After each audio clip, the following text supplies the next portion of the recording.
Hello students, I am Kartik Agarwal. आज का हमारा टॉपिक है, एक्चुअली आज हम कोई टॉपिक नहीं डिस्कस करने वाले हैं। आज हम डिस्कस करेंगे sample question. Question number 11, what is the difference between exclusive series and inclusive series. तो यहाँ पे इसका आंसर दिया गया है। The difference between exclusive series and inclusive series are, in the case of exclusive series, the upper limit of one class interval is the lower limit of the next class interval. Means हमारे class interval की जो upper limit होती है वो अगले class interval की lower limit होती है एक्सक्लूसिव सीरीज में। However, in inclusive series, there is generally a difference between an upper limit of one class interval and lower limit of another class interval. इसका meaning ये है कि inclusive series में जो हमारे क्लास इंटरवल की upper limit होती है वो नेक्स्ट क्लास इंटरवल के लोअर लिमिट नहीं होती है। एक्चुअली उसमें थोड़ा सा डिफरेंस होता है। तो ये डिफरेंस था आपका फर्स्ट। हम चलते हैं अपने सेकंड डिफरेंस की तरफ। In the case of exclusive series, the value of upper limit of a class interval is not included in that class. इसमें कहा गया है एक्सक्लूसिव सीरीज में जो अपर लिमिट होती है किसी क्लास इंटरवल की वो उस क्लास में इंक्लूड नहीं की जाती है, वो उस क्लास में इंक्लूडेड नहीं होती है। Rather it is included in the lower limit of next class interval. जो वैल्यू इंक्लूड नहीं की गई होती अपर लिमिट में वो नेक्स्ट जो वैल्यू इंक्लूड नहीं की गई होती है अपर लिमिट में उसको नेक्स्ट क्लास इंटरवल में लोअर लिमिट में इंक्लूड कर लिया जाता है। On the contrary, in case of inclusive series में कैसा होता है, the value of upper limit of a class is included in that very class interval. Mean कि the upper limit of the class, जो क्लास की upper limit होती है वो उसी क्लास में इंक्लूडेड होती है। ठीक है, ये था हमारा डिफरेंस नंबर 2। हम चलते हैं अपने डिफरेंस नंबर 3 की तरफ।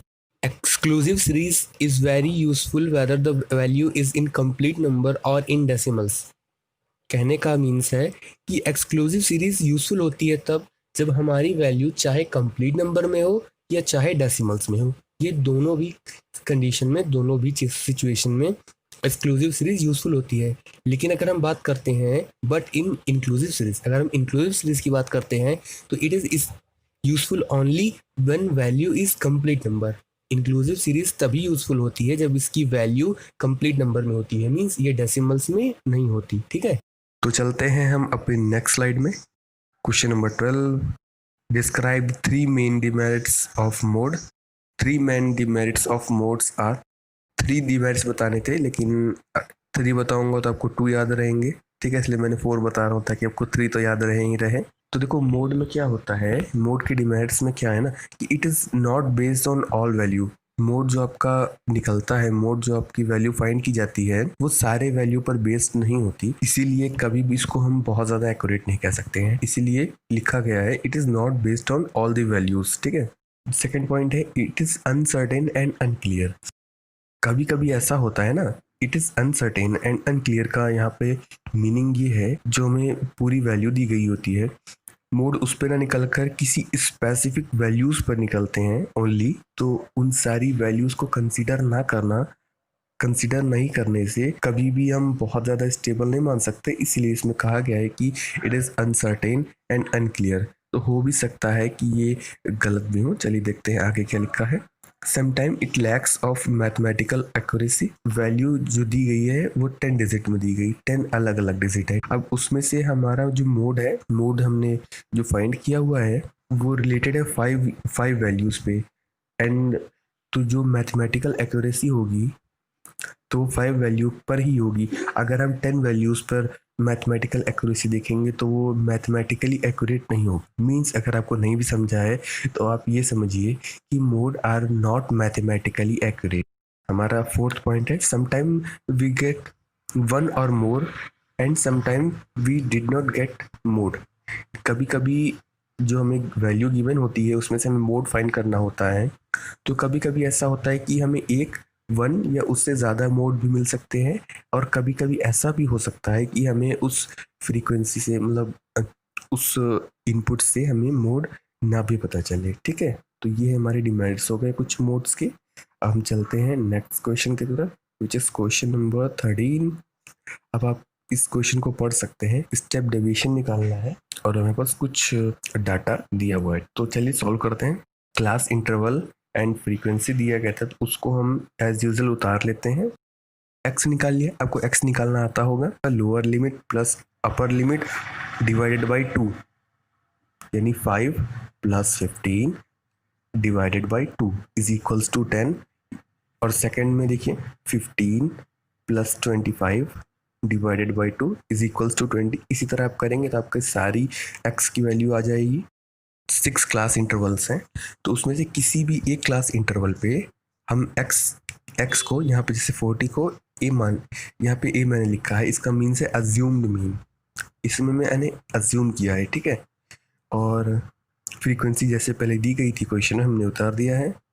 अब यहाँ पे फोर्थ कॉलम है डी एस का। डी एस क्या है, देखिए मैंने यहाँ पे लिखा भी है, एक्स माइनस ए अपॉन 10। तो यहाँ पे एक्स है हमारा 40 माइनस ए, सॉरी यहाँ पे फर्स्ट लाइन में एक्स है हमारा 10 माइनस 40 अपॉन 10, यानी -3 -2 ऐसे करके आपका आ जाएगा।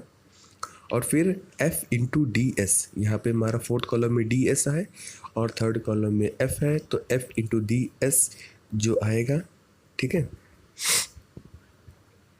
अब ये तो हमारी रही डायग्राम चार्ट की बात, डायग्राम की बात। डायग्राम तो हमने बना लिया, अब इसको फॉर्मूले पे पुट करना पड़ेगा। तो देखिए मैंने यहाँ पे फॉर्मूला लिखा है, x equals to a plus sigma f d s upon sigma f into i. तो यहाँ पर मैंने देखिए वैल्यू पुट करी, 40 प्लस -62 ये है sigma f d s upon 92 into 10, हमारा आंसर आया 33.26। चलते हैं हम अपने नेक्स्ट क्वेश्चन की तरफ। ये क्वेश्चन है क्वेश्चन नंबर 14, इसमें कैलकुलेट करना है स्टेप डेविएशन, ठीक है। तो देखिए मैंने इस स्लाइड में यहीं पे आपको डायग्राम बना के दिया ताकि आपको क्वेश्चन और इसका सॉल्यूशन देखने में प्रॉब्लम ना हो, जैसा कि पहले स्लाइड्स में हुआ। तो एक्स और वाई दिया है, यानी क्लास इंटरवल एंड फ्रीक्वेंसी दिया है। तो क्लास इंटरवल एंड फ्रीक्वेंसी हम उतार लेंगे, और एक्स मैंने आपको वैसे बताया था उसी तरह एक्स निकाल लेंगे। Lower limit plus upper limit upon 2, फिर एफ एक्स निकाल लेंगे, यानी एफ मल्टीप्लाई एक्स, यानी 3 इंटू 30, 6 इंटू 60, 20 इंटू 90, इस तरह से।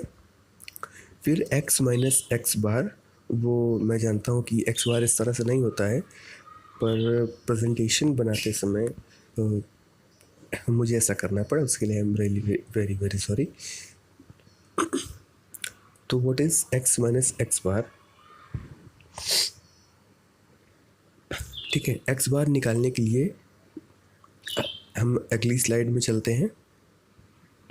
ये देखिए मैंने यहाँ पे साइड में एक्स बार निकाला हुआ है। एक्स बार का फॉर्मूला है, x bar is equals to sigma f x upon n, और सिग्मा एफ एक्स है हमारा 4740, एन है हमारा 50, और हमारा आएगा 94.8, ठीक है। यानी हमारा मीन एक्स बार 94.8 है। अब हम वापस से उसी स्लाइड में चलते हैं, पिछले स्लाइड में। तो x माइनस 94.8, यानी 30 माइनस 94.8 माइनस 64.8, इस तरह से पूरा वैल्यू गिवन है।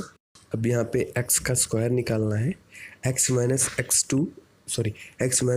बार का स्क्वायर, देखिए 64 माइनस 64.8 का स्क्वायर माइनस 34.8 का स्क्वायर माइनस 4.8 का स्क्वायर, मैंने सारा सॉल्व कर दिया, आप देखो। और फिर उसके बाद ये x माइनस एक्स बार का स्क्वायर और इंटू एफ, यानी फ्रीक्वेंसी करने पे ये जो हमारा देखिए आया एकदम लास्ट वाला कॉलम, फिर इसका टोटल करने पे टोटल कर लेंगे। अब हम चलेंगे अपने फार्मूला की तरफ। अब हमारी सारी वैल्यू आ गई है, अब हमें सिर्फ फार्मूला पे इस वैल्यू को पुट कर देना है एंड हमारा आंसर विल भी हमें पता चल जाएगा। स्टैंडर्ड डेविएशन का साइन मैंने लगाया है, is equals to under root sigma f bracket में x minus x bar square upon n. तो मैंने सारी वैल्यू पुट कर दी, एंड जब मैंने डिवाइड करा तो अंडर रूट 468.2688, जब मैंने इसका रूट हटाया, ठीक है, तो 21.63 ये रहेगा हमारा आंसर। आई होप कि आपको समझा हो। हम चलते हैं हमारे नेक्स्ट क्वेश्चन की तरफ। हमारा नेक्स्ट क्वेश्चन है question number 15, what is the four main use of consumer price index? तो आंसर है four main uses of consumer price index are, पहला है to measure the purchasing power of money. हम money की purchasing power को measure करने के लिए कंज्यूमर प्राइस इंडेक्स का यूज करते हैं। Knowledge of change in standard of living, अगर किसी के स्टैंडर्ड ऑफ लिविंग में चेंज होता है तो उसको मेजर करने के लिए या उसकी नॉलेज के लिए हम इस कंज्यूमर प्राइस इंडेक्स को यूज करते हैं। और किस किस चीज़ में कंज्यूमर प्राइस इंडेक्स का यूज होता है देखते हैं। Adjustment in salaries and allowance, adjustment में सैलरीज और अलाउंस के एडजस्टमेंट में हम इसका यूज करते हैं। And fourth, helping in framing suitable policy, policy making में, पॉलिसी फ्रेमिंग में हमें कंज्यूमर प्राइस इंडेक्स का यूज होता है। यहीं पे हमारा डिस्कस हो चुका है, 5 क्वेश्चन हम डिस्कस कर चुके हैं। और लास्ट में थैंक यू वेरी मच।